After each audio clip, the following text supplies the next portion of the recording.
We're here because free speech is under attack. We're here because people are being convinced that socialism works. We're here because people are being judged guilty until proven innocent. We are fighting back with facts. This is not a safe zone, so buckle up, Buttercup. This is the raw, naked truth.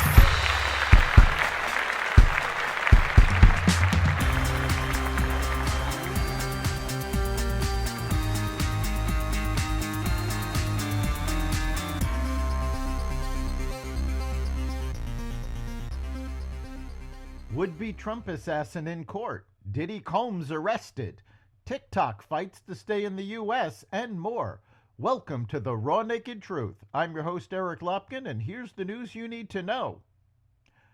The suspect arrested for allegedly trying to shoot former President Donald Trump on his Florida golf course, 58-year-old Ryan Wesley Roth, appeared in court yesterday and was charged with possession of a firearm, while a convicted felon and possession of a firearm with an obliterated serial number. As the Secret Service faces questions about its ability to keep the former president safe, court documents revealed that the suspect was near the golf course for almost 12 hours before being observed. The Pennsylvania Supreme Court ruled Friday that mail-in ballots without the correct dates on envelopes cannot be counted in elections, a decision which could prove crucial in this year's presidential election, where 19 electoral college votes are up for grabs. The state's high court ruled on procedural grounds, saying a lower court that found the mandate unenforceable should not have taken up the case because it did not draw in the election boards in all 67 counties. Left-leaning groups that filed the case only sued two of them, Philadelphia and Allegheny counties. The Pennsylvania Supreme Court said the lower Commonwealth Court lacked subject matter jurisdiction to review the matter, according to a court filing. Commonwealth Court 2 weeks ago halted enforcement of the handwritten dates on exterior envelopes. Friday's ruling now means mail-in ballots must be properly dated in order to be counted enforceable. Rapper and entrepreneur Sean Diddy Combs was arrested in New York on Monday evening, according to the U.S. Attorney's Office for the Southern District of New York. U.S. Attorney Damian Williams said the arrest was based on a sealed indictment, which is expected to be released Tuesday morning, according to a statement posted on X Monday night. Combs, 54 years old, has been the subject of several lawsuits in recent months, with allegations including rape, sexual assault, physical abuse, and forced drugging. Some of the lawsuits allege that incidents occurred decades ago. Britain is facing a free speech crisis as the new left-wing government, overzealous police, and courts crack down on freedom of expression.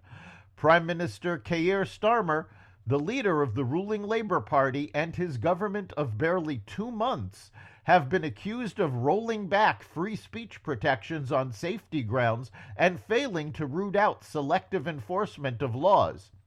Every Brit fundamentally has the right to free speech, but for several years now, we've seen a growing trend. Lois McLatchy-Miller, Senior Legal Communications Officer for Alliance Defending Freedom, UK, said, "It's only now becoming widely recognized that certain groups, depending on their beliefs, seem to have their free speech curtailed much more easily than others with different viewpoints."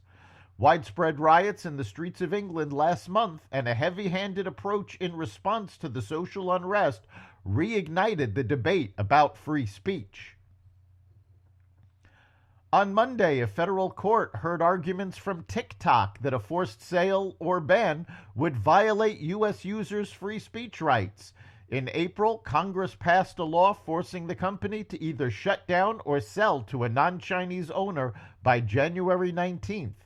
It's not clear how selling TikTok to a U.S. owner would threaten Americans' free speech. "The core point we're making is one they've conceded," said Daniel Tenney, a lawyer representing the U.S. government, which is that TikTok's code is made in China. Amazon ordered its employees back to the office Monday to Friday. Amazon will no longer let its corporate staff have hybrid roles that permit them to come to the office just 3 days per week. And as of January 2nd, will expect everyone to make the commute in all 5 working days. The company wants to make its offices feel like 2019 again, with CEO Andy Jassy explaining in a memo, before the pandemic, it was not a given that folks could work remotely 2 days a week, and that will also be true moving forward. The memo says the company is also looking to have fewer managers in its structure, maintaining that both changes will strengthen its culture and effectiveness. New York skyscrapers are getting a high-tech window washing, one gleaming window at a time. The 45-story office tower at 1133 Avenue of the Americas has just made history as the world's first high-rise to welcome Osmo, an automated window cleaning system that's turning heads and changing the game. Osmo isn't your average window washer. This sophisticated system consists of a pair of KUKA robotic arms mounted on a cleaning platform suspended from the building's roof. Each arm is equipped with a brush head and water supply, ready to tackle even the toughest grime. The robot uses force sensors to gauge the fragility of each window pane, applying just the right amount of pressure for a perfect clean. LiDAR sensors and AI algorithms help Osmo navigate its vertical world, maintaining stability even when the wind picks up. That's the Raw Naked Truth.